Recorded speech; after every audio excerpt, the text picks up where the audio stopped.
पोल के नवंबर महीने के और उसमें भी कृषि कानून वापसी की घोषणा 19 तारीख को प्रधानमंत्री नरेंद्र मोदी ने सुबह 9 बजे की। उसके बाद से जो ओपिनियन पोल, जो सर्वे हमारे हैं, वो आपके सामने है। और उनमें से आप अगर देखें तो उत्तराखंड में कांग्रेस की सरकार बनती हुई दिखाई दे रही है। गोवा में कांग्रेस बिल्कुल एज पे है और बीजेपी हमेशा पिछली बार भी और उससे पहले भी 12 से 14 सीटों के बीच में, लेकिन सरकार 2 बार बना चुकी है। तो आगे भी बनाएगी क्या गोवा में बीजेपी, या कांग्रेस इस बार अपनी बाजी जो है वो छीन कर लेगी, ये गोवा में देखेंगे। मणिपुर में पूरा बिल्कुल साफ दिखाई दे रहा है कि यहां कांग्रेस सरकार बनाती हुई दिखाई दे रही है और पंजाब में भी कांग्रेस रिपीट करती हुई दिखाई दे रही है। आम आदमी पार्टी, जिस प्रकार हमारे साथी भी कह रहे हैं और आंकड़े भी दिख रहे हैं कि जिस मजबूती के साथ आम आदमी पार्टी के बारे में बातें होती थी, लेकिन उस मजबूती के साथ यहां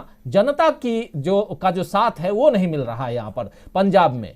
तो 4 राज्यों के आंकड़े आपके सामने हैं। अब सीधे चलेंगे उत्तर प्रदेश। उत्तर प्रदेश चलें, वहां के आंकड़ों को हम बताएं। उससे पहले 2017 में उत्तर प्रदेश की क्या स्थिति थी, वहां उस समय दलीय स्थिति क्या थी, किनके खाते में कितनी सीटें आई, वो जल्दी से आपको बता देता हूं। और उसके बाद आज क्या दलीय स्थिति है ये जानेंगे और सीधे फिर पूर्वांचल में आज की तारीख में चुनाव हो तो कितनी सीटें आएंगी वो हम आपके सामने रखेंगे। उत्तर प्रदेश में 403 सीटें हैं, आप देख लीजिए नीचे, आप स्क्रीन पे देख रहे होंगे।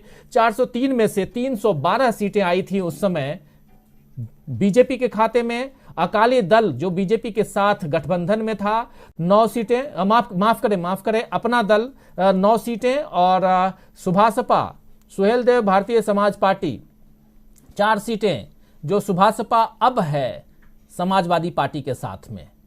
तो ये अब ये गठबंधन टूट चुका है 312 सीटों के साथ। चेहरा देख लीजिए योगी आदित्यनाथ का।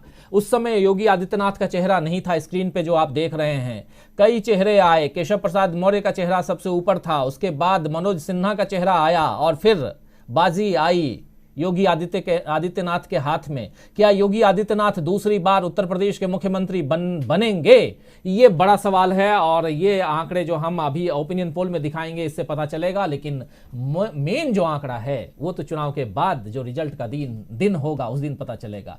तो ये, उसके अलावा समाजवादी पार्टी आपके सामने, अभी एक बार फिर से वो आंकड़े लेकर के आइए स्क्रीन पर। समाजवादी पार्टी के खाते में 47 सीटें गई थी। समाजवादी पार्टी और कांग्रेस एक साथ चुनाव लड़े, 47 और 7 सीटें कांग्रेस के खाते में। बीएसपी के खाते में मात्र 19 सीटें, समाजवादी पार्टी और कांग्रेस मिलकर चुनाव लड़े। और दूसरे नंबर पर अदर्स के खाते में 5 सीटें। ये हालत थी उस समय उत्तर प्रदेश की दलीय स्थिति 2017 की। और आज की दलीय स्थिति में अगर देखें तो बीजेपी के खाते में 305 सीटें हैं, अपना दल 9 सीटें, जो 9 उस समय भी और अभी भी 9 सीटें, ये सामने आप देखिए। और समाजवादी पार्टी 46 सीटें, बसपा 7 सीटें। बसपा उस समय जो 16 सीटें थी वो घट करके 19 सीटें थी वो घट करके 7 सीटों पर। कांग्रेस जो 7 सीटें थी वो 5 पर। सुभासपा 4 है, अन्य 3 है, निर्दलीय 17 हैं और 7 सीटें खाली हैं। ये है आज की विधानसभा की दलीय स्थिति उत्तर प्रदेश की। लेकिन आज अगर चुनाव हो जाए तो क्या स्थितियां बनेंगी, सबकी नजरें टिकी हुई हैं पूर्वांचल पर। 2 पार्ट है, पूर्वांचल और पश्चिमी पार्ट, पश्चिमी उत्तर प्रदेश।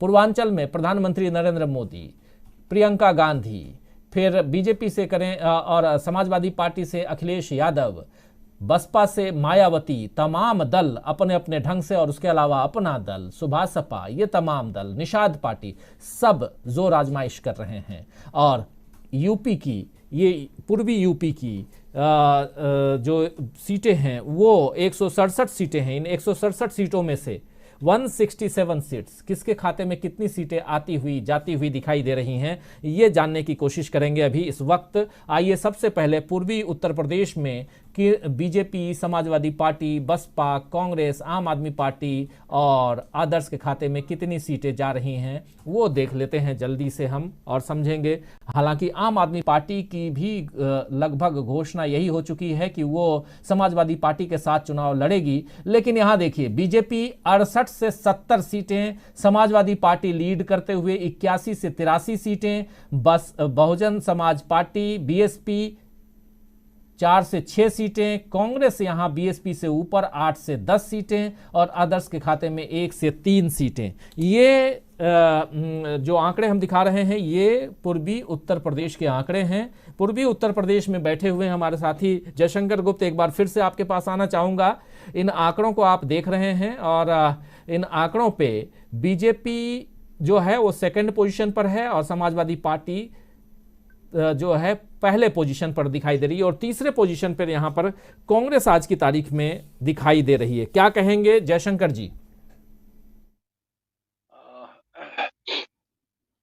पता नहीं पूर्वी उत्तर प्रदेश में आपने किन इलाकों को, कितने इलाकों को लिया है, क्योंकि सीटों का आंकड़ा थोड़ा ज्यादा दिखाई दे रहा है।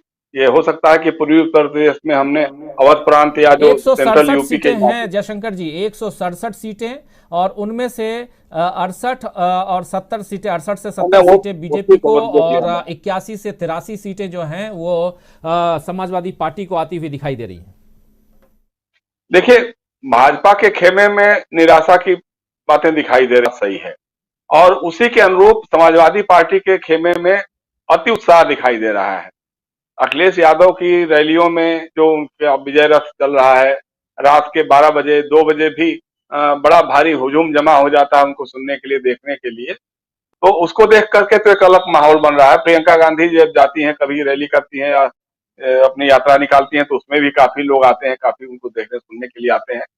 लेकिन कुल मिलाकर के अभी जो स्थिति बन रही है वो यही है कि मुख्य लड़ाई, चुनावी संघर्ष जो है वो भारतीय जनता पार्टी और समाजवादी पार्टी के बीच में ही है। अभी भी कांग्रेस वहां पे सीटें जीतने की स्थिति में तो कतई नहीं दिखाई दे रही है। कहीं अभी 1-2 सीट कहीं निकल जाए, उम्मीदवार के अपने कारणों से निकल जाए तो बात समझ में आ सकती है, लेकिन अभी उस ढंग का हमको तो नहीं दिखाई दे रहा है। उसी वही हालत कमोबेश बहुजन समाज पार्टी के हैं। बहुजन समाज पार्टी के नेता और विधायक भी एक एक करके उनका दामन छोड़ते चले जा रहे हैं और वो कहीं ना कहीं समाजवादी पार्टी में जा रहे हैं, तो उनका एक माहौल बन रहा है। लेकिन 2-3 चीजों को देखना होगा, जैसा मैं देख रहा हूं इलाकों में। एक तो आरएसएस का जो कनफुआ तंत्र है या सोशल मीडिया पे जो व्हाट्सएप यूनिवर्सिटी से जो ये हो रहा है, उसका असर गजब का दिख रहा है भाजपा के लोगों के बीच में। जो भक्त और अंधभक्त हैं वो कुछ भी सुनने को तैयार है, कुछ भी सुनने मानने को तैयार नहीं है। और महंगाई का इशू हो, चाहे बेरोजगारी का इशू हो, चाहे कोरोना में जो महामारी से जूझने में नाकामयाबी रही हो, नदियों में तैरती हुई लाशें रही हो, ये सारे जो इशूज हैं उस सब के बावजूद उसमें से एक बड़ा तबका है जो अभी भी मान रहा है कि नहीं साहब, हम तो भाजपा के अलावे कहीं नहीं जाएंगे। तब से जो व्यापारी वर्ग है, जो वर्ग है, उन लोगों में एक फीलिंग्स जैसी है। और ये लोग बड़े सलीके से काम करते हैं, इनका जो तंत्र बड़े सलीके से काम करता है। एक तो टारगेट कर रहे हैं कि जो भी सरकार की कल्याण योजनाएं हैं, उन योजनाओं के लाभार्थियों की पूरी लिस्ट निकाल करके उनसे ये लोग एक एक करके संपर्क करते हैं। जैसे आवास योजना है, तो बहुत सारे जो गरीब गुरबा लोग हैं, दलित समाज के लोग हैं या छोटे तबके के लोग हैं, उनको उन्होंने आवास की सुविधा जो उपलब्ध कराई है, या मुफ्त में जो अनाज बंट रहा है, अनाज की स्कीम खत्म हो चुकी है, कहा गया है यूपी में कि वो चुनाव मतलब मार्च तक चलेगा। तो लेकिन विपक्ष अभी तक उसको कन्विंस नहीं कर पा, बता नहीं पा रहा है कि भाई सब चुनावी नारे हैं, ये चुनावी जुमले हैं, मार्च के बाद फिर क्या होगा, फिर तो मुफ्त अनाज नहीं मिलेगा। लेकिन ये चीजें वो लोग पहुंचा रहे हैं। दूसरा ये है कि एक जो भय है सोशल मीडिया के जरिए कि देखो यादव आ रहे हैं, मतलब हमको मुसलमानों से तो जो डर है सो है कि मतलब डबल इंजन की सरकार रहते हुए भी हिंदू खतरे में है, मुसलमान सत्ता में आ जाएंगे, उनकी भागीदारी बढ़ जाएगी तो हमारा जीना मुश्किल हो जाएगा। उससे ज्यादा ये लोग समझा रहे हैं कि जो यादव हैं, अब एक छोटी सी घटना हुई राजीव जी, लखनऊ के सचिवालय में कोई एक अफसर था, या बड़ा अफसर तो नहीं था मेरे ख्याल से, लेकिन कोई अफसर था, किसी महिला के साथ छेड़खानी किया। अब उसकी जाति सूचक समाचार अखबार में छपा कि वो कोई यादव है। अब उसको लेकर के सोशल मीडिया पे इन लोगों ने पूरा का पूरा खींच लिया कि साहब देखो यादव आ रहे हैं। जिस तरह से अखिलेश यादव का जो एक बयान आ गया जिना के बारे में कि साहब पटेल, नेहरू और जिना एक ही कॉलेज में लंदन में पढ़ते थे, अब उसको लेकर के आज तक योगी आदित्यनाथ और उनके लोग जो हैं वो जिनावादी, और वो उसका मतलब क्या है तो जिना, आजम और इस तरह की बातें जो है फैला रहे हैं लोग। तो उनका अफवाह तंत्र जो है उसकी काट अभी भी विपक्ष में दिखाई नहीं दे रही है। विपक्ष के जो खेमे में, खासतौर से समाजवादी पार्टी में, वो जो जातीय समीकरण है उसी को गिनने और जोड़ने में लगे हुए हैं लोग।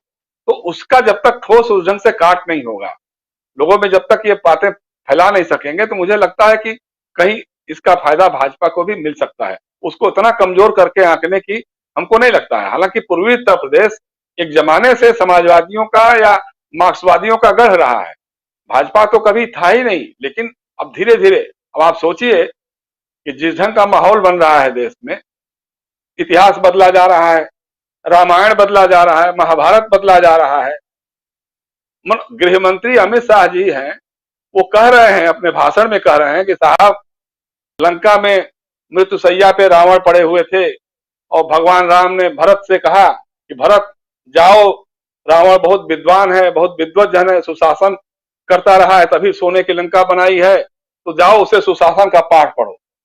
अब हमने जो तुलसीदास का रामायण पढ़ा या वाल्मीकि का रामायण पढ़ा या थोड़ा बहुत जो रामायण के बारे में जानते हैं, चूंकि अवध से जुड़े हुए इलाके से ही हैं, कि भाई लंका में लक्ष्मण थे साथ में राम के, भरत तो अयोध्या में खड़ा होकर अपना शासन चला रहे थे। लेकिन गृह मंत्री इस देश का कह रहा है, तो आने वाली पीढ़ियां तो कहेंगी ना कि हाँ, लगता है कि अमित शाह जी कह रहे थे तो सही होगा, वो लक्ष्मण नहीं भरत ही रहे होंगे वहां पर। क्योंकि अभी तक इस देश के गृह मंत्री ने माफी नहीं मांगी है, या ये नहीं कहा कि मेरे मुंह से गलत निकल गया, मैं गलत बोल गया, मुझे जानकारी नहीं है रामायण के बारे में।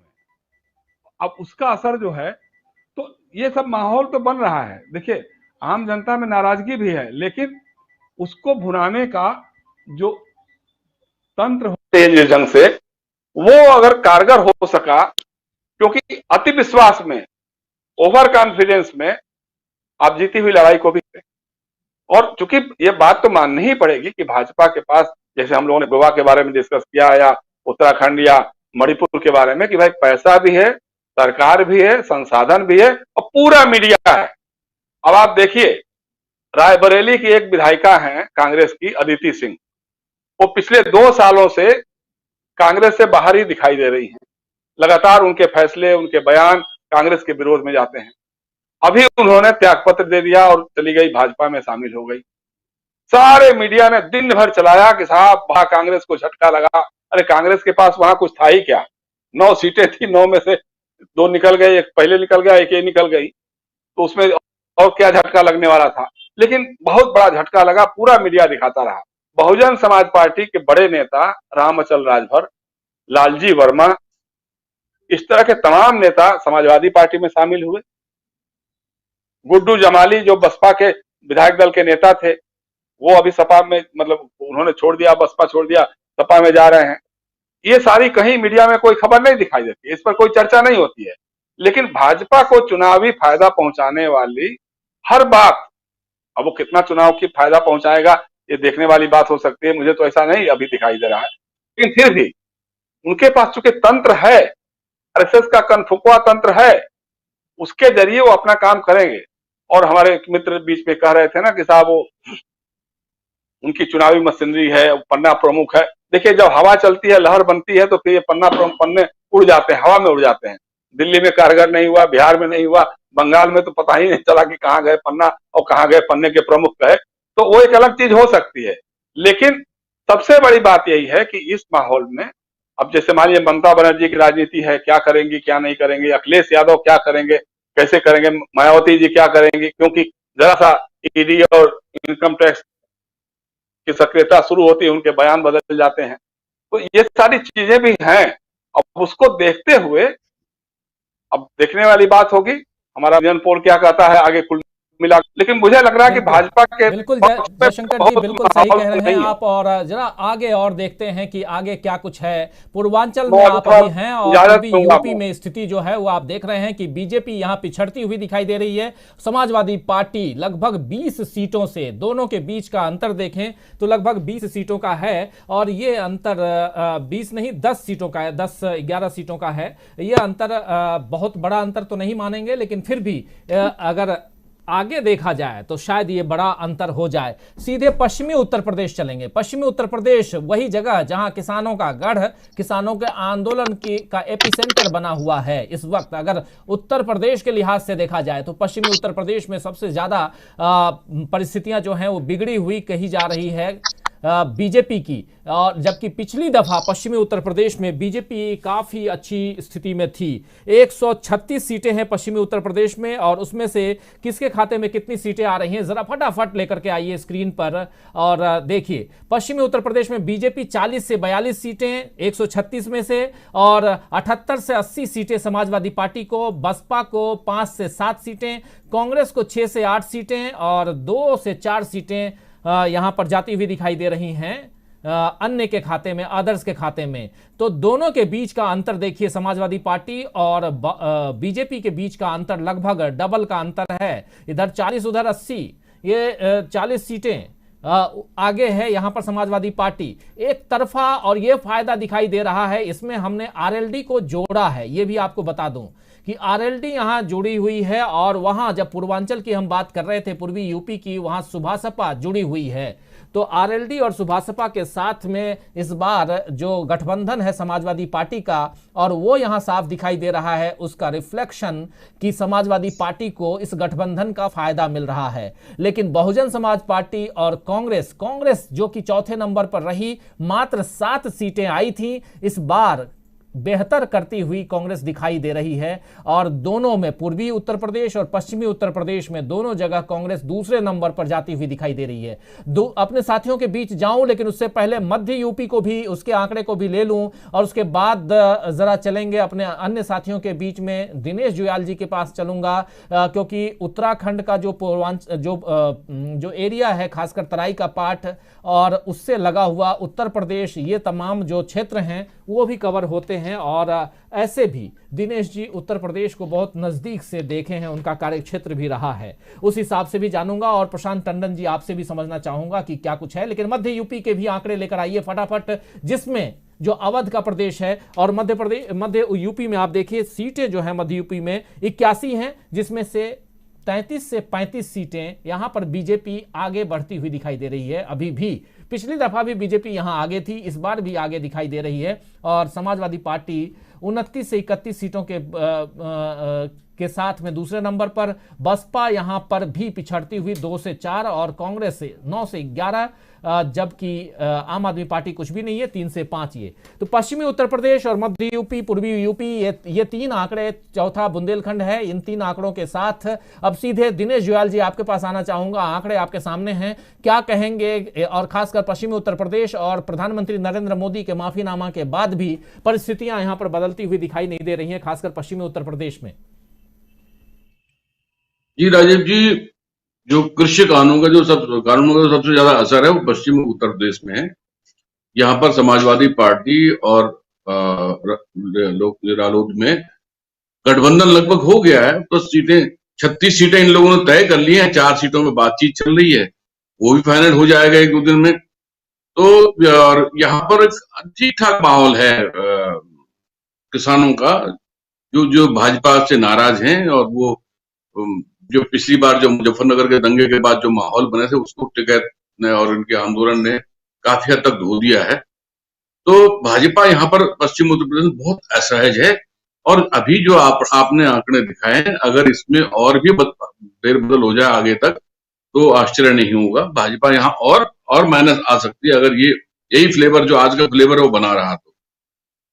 सेंट्रल यूपी में ठीक है, वहां पर भाजपा के कई गण हैं जहां पर भाजपा थोड़ा बेहतर ठीक करेगा, अभी वो थोड़ा अपर हैंड का दिखाई दे रहा होगा। ईस्टर्न यूपी का तो अब वहां पर जयशंकर जी हैं, उन्होंने ठीक समझ लिया है चीजों को। और जयशंकर जी जो कह रहे थे, लेकिन उनकी बातों में एक चीज दिखाई दे रही है कि भाई जो रिफ्लेक्शन हो रहा है और जो जिस तरह से जो मीडिया, मिनिस्ट्री मीडिया और सोशल मीडिया को मैनेज किया जा रहा है, उसका भी इम्पैक्ट पड़ता है और पड़ रहा है। तो एक तो उनके पास ये मीडिया मैनेजमेंट है, बहुत बढ़िया पकड़ है उनकी मीडिया और सोशल मीडिया पे, और दूसरा जो उनका बूथ मैनेजमेंट है, बूथ लेवल का मैनेजमेंट है। तो दोनों ही लेवल पे भारतीय जनता पार्टी काम कर रही है, और उनका प्रचार तंत्र जो है वो किसको क्या बना देगा, ये कहने की बात है। और बड़ी बड़ी चीजें कह जाती है, आपने कहा भी कि गृह मंत्री ऐसा बोलते हैं, कुछ फर्क नहीं पड़ा इस देश की जनता को कि गृह मंत्री ऐसी बातें बोलते हैं। प्रधानमंत्री ने बहुत बड़ी बड़ी बातें बोली हैं, कहा नालंदा, कहा कुछ, क्या क्या कुछ बोल देते हैं, तो बहुत फर्क नहीं पड़ता लोगों को। और उनको भारतीय जनता पार्टी की खास बात है कि वो नए नए नरेटिव करते हैं, नई नई चीजें बनाते रहते हैं, पैसा पल्ला उनके पास ठीक ठाक है ही है। वो फैक्टर अभी आगे आएंगे। अभी हमें जो डर लग रहा है इसमें, किसान कानूनों की वापसी की घोषणा के बाद से कृषि कानूनों की, हमें ये डर यहाँ पर ये लग रहा है कि टिकैत साहब को ये पता नहीं कैसे फंसाते हैं। सबके निशाने पर टिकैत हैं इस समय। सोशल मीडिया में उनके खिलाफ अभियान शुरू हो गए हैं। आजकल आप देखेंगे तमाम व्हाट्सएप ग्रुप पे टिकैत को मतलब बिल्कुल बहुत खलनायक बना करके पेश किया जा रहा है कि यही है था। उनके तरह तरह के चरित्र बताए जाने शुरू हो गए हैं। तो भारतीय जनता पार्टी के खेल भी अभी उनके पत्ते खुलने बाकी हैं। मोदी जी ने बड़ा दांव चल दिया है और वो ये भी देख रहे हैं कि ये दांव जिस रूप में चला उसका कोई फायदा तो नहीं होने वाला है, इसके आगे कुछ करना है। पहले ही सोचा होगा उन्होंने कि इसका अगर ऐसा होगा तो क्या सोचना है। तो अभी हमें उन चीजों वो सब नौटंकी देखने के तैयार रहना चाहिए। अभी काफी वक्त है चुनाव में, इतने देर में तो क्या से क्या हो जाएगा।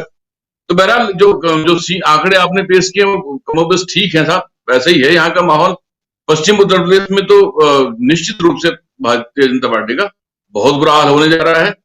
और ईस्टर्न यूपी का अगर ये सीन है तो ये कुछ अलग कहानी कहता है। सेंट्रल यूपी में ठीक है, बुंदेलखंड में भी आप दिखाएंगे क्या है, लेकिन फिलहाल ये आंकड़े ठीक हैं, हमें सही लग रहे हैं राजीव जी। प्रशांत टंडन जी आपके पास आऊं, लेकिन उससे पहले बुंदेलखंड के आंकड़े को मैं चाहूंगा कि बुंदेलखंड के आंकड़े को भी सामने ले आइए। चारों आंकड़े अपने बीच में रहेंगे। बुंदेलखंड में क्या कुछ होना है ये हम देखेंगे।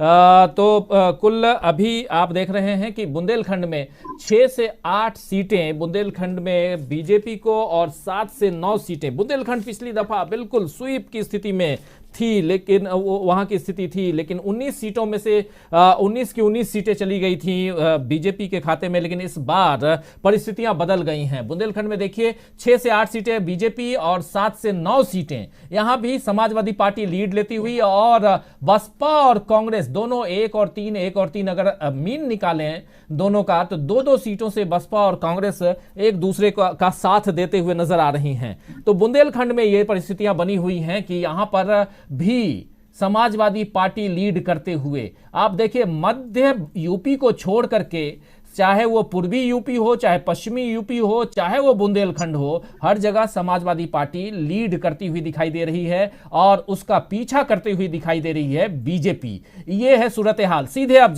प्रशांत टंडन जी आपके पास चारों और उसके बाद चलिए सीधा अब टोटल आंकड़ा भी ले आते हैं और फिर चर्चा को आगे बढ़ाते हैं। टोटल आंकड़े देखिए, बीजेपी 147 से 155 सीटें, समाजवादी पार्टी 195 से 203 सीटें, और बसपा 12 से 20 सीटें, कांग्रेस 24 से 32 सीटें, अदर्स के खाते में 5 से 13 सीटें। ये आंकड़े आपके सामने हैं। 147 से 155 सीटों के साथ बिल्कुल आधे पर निपटती हुई, सिमटती हुई दिखाई दे रही है बीजेपी। समाजवादी पार्टी जो है बहुत करीब पहुंचती हुई, सरकार बनाने के बहुत करीब पहुंचती हुई, 202 सीटें चाहिए सरकार बनाने के लिए, और 203 सीटें या 195 से 203, 4 सीटें प्लस माइनस यहां पर है। उस आधार पर आप देखिए 4 सीटें प्लस माइनस, ये जब भी हम आंकड़े लेते हैं, जब भी सर्वे होता है, उसमें प्लस माइनस की गुंजाइश रहती है, वो गुंजाइश यहां भी दिखाई दे रही है। तो 4 सीटें प्लस माइनस है। बसपा चौथे नंबर की पार्टी बन रही है और कांग्रेस तीसरे नंबर की पार्टी।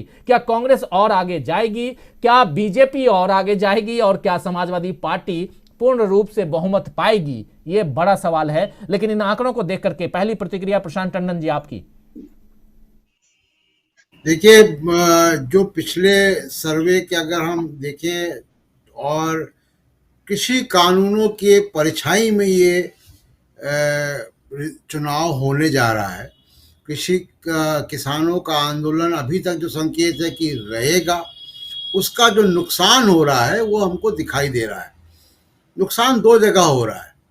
एक तो बीजेपी अपना पोलराइजेशन का एजेंडा सामने नहीं ला पा रही है।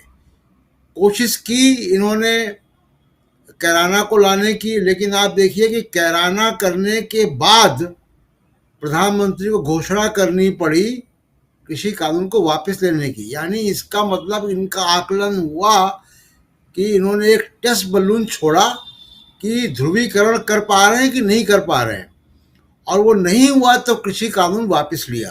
इन दोनों घटनाओं को आप देखिए जोड़कर। दूसरा राजीव जी, एक बड़ी घटना और जिसकी तरफ मैं इशारा करने जा रहा हूं, जो इन चुनावों के नतीजों से अगर ये इसके आसपास भी रहते हैं तो क्या होगा। एक बड़ा चुनाव और विधानसभा चुनावों के बाद होना है, वो चुनाव है भारत के राष्ट्रपति का। उन चुनावों में लोकसभा के और विधानसभाओं के सदस्य वोट देते हैं।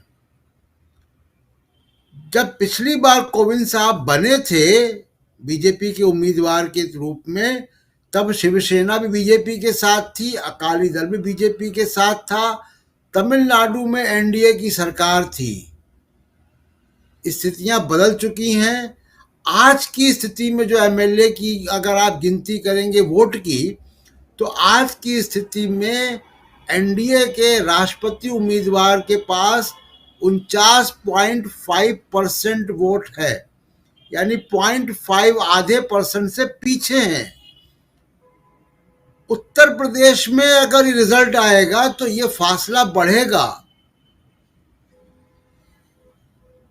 मोटे तौर पे अगर मैं आपको बता दूं कि इस वक्त देश में 4033 एमएलए हैं, जिसमें एनडीए के पास 1761 एमएलए हैं। उत्तर प्रदेश, तमिलनाडु, वेस्ट बंगाल, महाराष्ट्र, इन बड़े राज्यों के वोट का वेटेज ज़्यादा होता है। उत्तर प्रदेश के एक एमएलए का वेट जो है 208 वोट के बराबर है, महाराष्ट्र का 175 है, ऐसी तमिलनाडु 175 है। तो ये राष्ट्रपति के चुनाव को रिफ्लेक्ट करेगा उत्तर प्रदेश का चुनाव, इसलिए बीजेपी को उतनी ही सीटें कम से कम लाना बहुत आवश्यक है, जो अब बहुत दूर की कौड़ी दिखाई दे रही है। तो केवल उत्तर प्रदेश ही नहीं जा रहा है, इसका राष्ट्रीय राजनीति में बहुत बड़ा असर पड़ेगा।